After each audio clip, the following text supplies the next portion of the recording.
मेरा मतलब है कि जब भी कोई व्यक्ति हमारे घर में आता है या हमारे ऑफिस में आता है या हमारे व्यापारिक संस्थान में आता है, हम उसे जो है पानी परोस करके गिलास में देते हैं। कभी आपने गौर किया कि वो व्यक्ति कभी एक घुट पानी पीता है, कभी आधा गिलास पानी पीता है और कभी जो है आवश्यकता ना होने पर भी पूरा पानी पी जाता है। आपको जान के हैरानी होगी कि एक घुट पानी आदमी पीकर छोड़ देता है तो केवल बचे हुए पानी की बर्बादी नहीं है, उस पानी को शुद्ध करने में हमारे जो आरओ है उसने कितना पानी बर्बाद किया है। बाकी वो गिलास उठ करके वापस से सिंक में जाता है और फिर से उसकी धुलाई में कितना पानी खर्च होता है।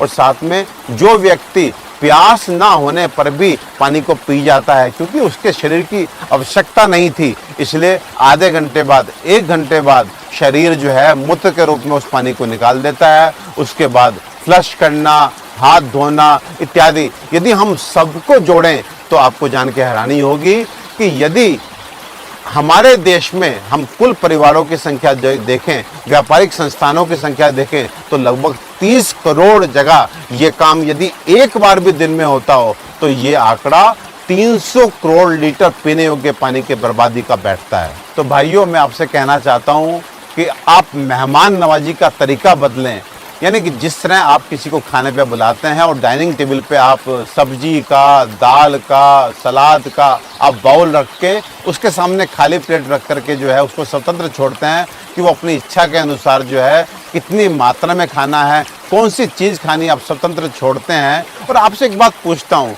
यदि वो व्यक्ति जो है आधी कटोरी सब्जी, आधी कटोरी दाल और थोड़ी सी रोटी अपनी प्लेट में छोड़ करके उड़ जाता है तो आपको कितना बुरा लगता है? केवल इसलिए कि थोड़ी मेहनत आपकी लगी है, थोड़ा पैसा आपका लगा है। लेकिन पानी को लेकर के लिए मैं आपको ध्यान दिलाना चाहता हूँ, जब कोई व्यक्ति एक घुट पानी पी करके बाकी पानी को छोड़ करके टेबल से उड़ जाता है तो ना उसको बुरा लगता है ना आपको बुरा लगता है। मुझे लगता है कहीं ना कहीं हम पानी के लिए पे नहीं कर रहे हैं, आज हम पानी के लिए तरस नहीं रहे हैं, तो इसलिए पानी की बर्बादी हमें दुख नहीं दे रही है। लेकिन सचेत करना चाहता हूँ कि वो दिन दूर नहीं जब बूंद बूंद पानी के लिए हम लोग तरसेंगे। तो अतिथि सत्कार यानी कि मेहमान नवाजी का तरीका बदलें, पानी की बंद बोतल और साथ में गिलास अतिथि के सामने रखें और उसको अपनी इच्छा अनुसार पानी की आवश्यकता है कि नहीं आवश्यकता है, कितनी आवश्यकता है, उसके लिए स्वतंत्र छोड़ें।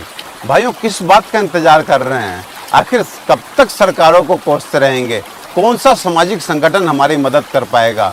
इस स्थिति को हमने ही पैदा किया है और हमारे खुद के प्रयास ही हमें इस संकट से बाहर लेकर के आएंगे। अब तो सुधरो, अपनी जिम्मेदारी को समझो। ऐसा ना हो कि आने वाली पीढ़ियां पानी के अभाव में हमें कोसते हुए खत्म हो जाएं।